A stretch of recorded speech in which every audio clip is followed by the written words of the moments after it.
In the New-Indy controversy, WCNC Charlotte has been following for more than a year. Health officials have received thousands of complaints from neighbors saying they are fed up with the bad smell coming from the paper plant. Some of the areas say that stench reaches homes more than 20 miles away. Others have even moved because of it. And today, New-Indy argued before a judge that the class action lawsuit it's facing because of those complaints should be dismissed.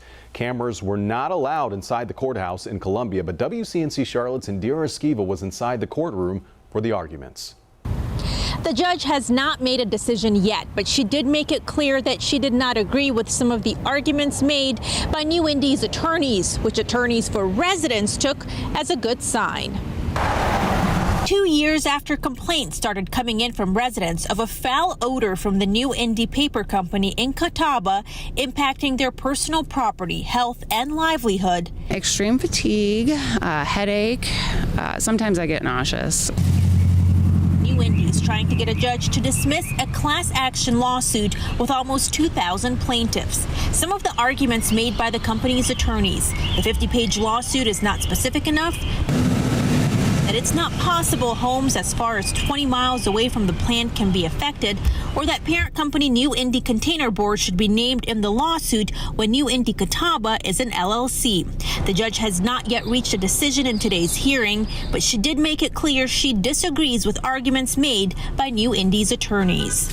You know, people that are impacted by New-Indy's operations are dealing with this every single day. And so the best way that we can represent them is to do everything we can to move the case along, to push the case along, both of these. And today was, a step in that process. In a statement, New-Indy spokesperson said in part that its hydrogen sulfide emissions have been negligible or zero for many months and that it is cooperating with federal and state authorities. But residents like Carrie Bishop say they are still experiencing the same health issues and a foul odor. All they have to do is drive around where the wind hits and they'll see it is. So, I'm 13 miles. I can drive 7 miles away and still smell it. State agencies received more than 20,000 complaints from residents about New-Indy.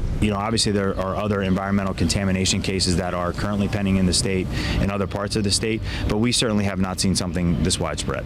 And as far as how much damages attorneys are seeking, that amount has not yet been determined. In Columbia, Indira, Eskieva, WCNC Charlotte.